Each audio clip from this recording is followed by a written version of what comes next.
Véritable figure populaire, Jean-Claude Van Damme a su marquer les esprits avec sa répartie à toute épreuve et ses performances spectaculaires.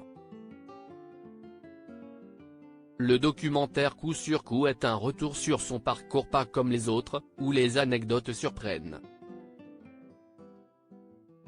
Icône des arts martiaux, Jean-Claude Van Damme a marqué plusieurs générations grâce à ses performances et ses coups magiques envoyés au cinéma.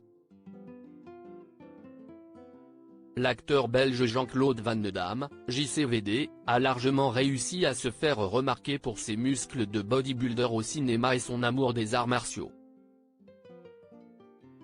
Arrivé à 22 ans aux États-Unis, sa rencontre avec Chuck Norris lui donnera accès à des premiers rôles puis des blockbusters des années 90 comme Full Contact, Universal Soldier ou encore Time Cop.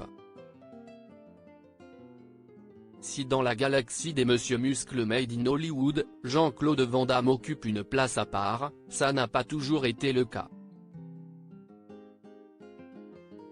En témoigne le nouveau documentaire Coup sur Arte. Il était bourré de défauts. C'était terrible. À l'origine, le profil de Jean-Claude Van Damme est très similaire à celui de Sylvester Stallone et d'Arnold Schwarzenegger.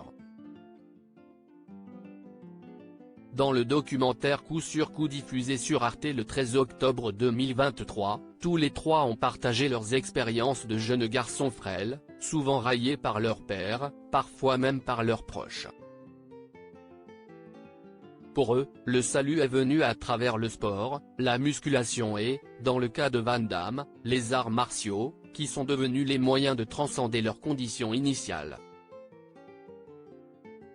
Ils se sont façonnés un nouveau corps et, en gagnant le respect des autres, ont nourri des ambitions grandissantes.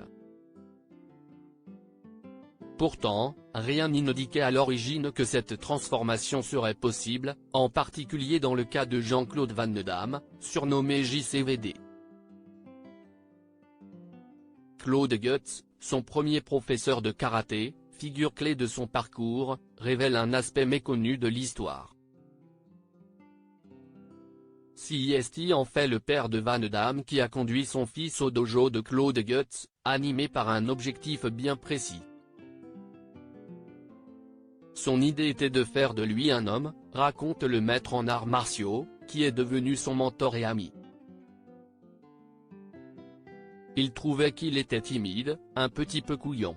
Enfin, voilà, il n'était pas très satisfait de son fils. Contrairement à ce qu'on croit, Jean-Claude était raide comme un piquet, myope comme une taupe, laid comme un pou, très peureux. Il était bourré de défauts. C'était terrible. A-t-il ajouté.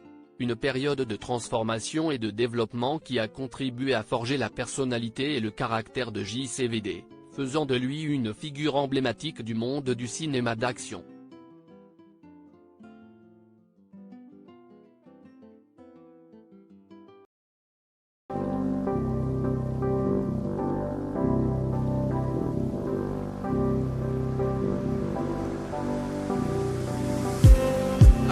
Just need